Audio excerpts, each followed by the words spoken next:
So you just drop fire content. The video is deep, clean edit, perfect lighting, and your storytelling was chef's kiss. You sat back and waited for the views to roll in. But 2 days later, 24 views, and 3 of them were you. Refreshing to check if YouTube has finally noticed your greatness. Let me just say it straight. Your thumbnail is probably the reason your video is invisible. Nobody is clicking. Not because your video isn't good, but because your thumbnail isn't good enough to stop the scroll. So today we are diving deep into what nobody tells you about YouTube thumbnail, but it's the real game changer. Let's go. The entire YouTube algorithm is basically playing a game of will people click this, and the first test your video must pass is the scroll test. YouTube puts your video inside other videos with hot colors, bold faces, drama, captions, emotions, and what do they see? Your thumbnail with tiny fonts, blurry screenshots, and zero story. They skip it. That hurts your click-through rate, and once click-through rate drops, YouTube stop recommending your video. Now here's the secret sauce. It doesn't matter how amazing your video is if nobody clicks it. Let that sink in. Let's get into the psychology real quick. People click thumbnails based on a few instinctive things. Let's start with emotion. A shocked face, a raised eyebrow, a confused look. Emotion catches attention. Contrast, colors that pop like yellow, red, white on dark background. They scream, click me. Simplicity, you've got just 1 second. Nobody is squinting to read 20 words.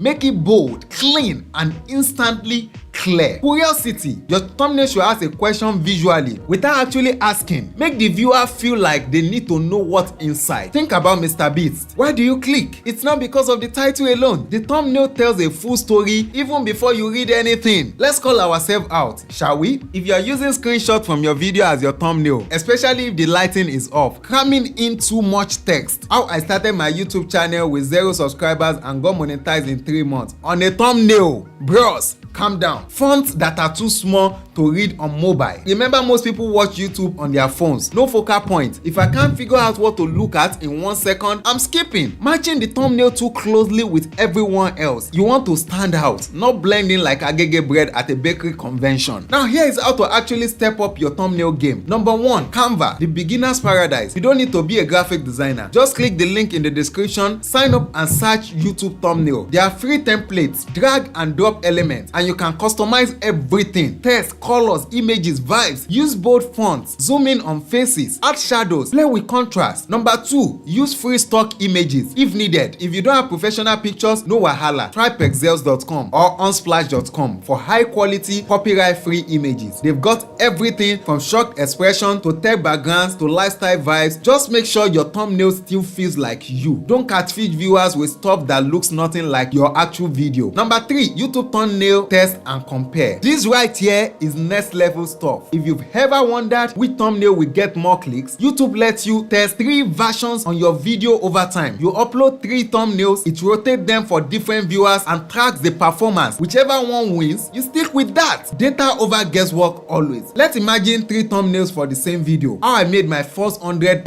on YouTube. That thumbnail will be like a screenshot from your video where your eyes are half closed, title slapped in the corner in Comic Sans fonts, gray background. Now compare that to a good thumbnail where you have a close-up photo of your excited face holding a phone or money, both text that shows my first $100, bright yellow background with arrows pointing at the phone. Which one will you click? Now multiply that by 1,000 viewers. That's how you win the thumbnail game. Many creators treat thumbnails like afterthoughts. They finish editing, export, upload, then at the last minute they will be like, ha, let me just quickly add thumbnail. Please stop all of that. Your thumbnail is not decoration. It's your billboard. It's your hook. It's your 30-second CV in the market space of millions of videos. The thumbnail decides if people actually enter the building, and if they don't enter, the video won't perform, no matter how fire the content is. Let me just drop this as a friendly advice. Use bold fonts that are easy to read on small screen. Zoom in on faces, emotion cells. Use no more than 3 to 5 words. Add contrast. Make text pop off the background. Avoid clutter. Simplicity wins. Always think, will this stop someone from scrolling? You can even screenshot your thumbnail and view it at a tiny size. If it still grab your attention, you are good. If it look like WhatsApp DP, then make sure you change it. Look, thumbnail might feel like small graphics, but they literally decide the life or death of your video. So instead of guessing, start testing. If you are feeling overwhelmed, maybe you are not sure what makes a good thumbnail, or you want feedback from other creators, I got you covered. Join my YouTube mentorship group. It's not some expensive course. We are just a bunch of creators helping each other grow grow. We do free channel audits, share design tools, help brainstorm titles, and yes, we roast bad thumbnails as well with love. If that sounds like something you need, click the link in the description below to join. Now tell me in the comments, what's your biggest struggle with thumbnails? And if this video helped you or even a little bit, you know what to do. Smash the like button, subscribe for more real YouTube growth tips, and don't forget to actually test your next thumbnail. Catch you in the next video. Go design that killer thumbnail, abeg. Peace out.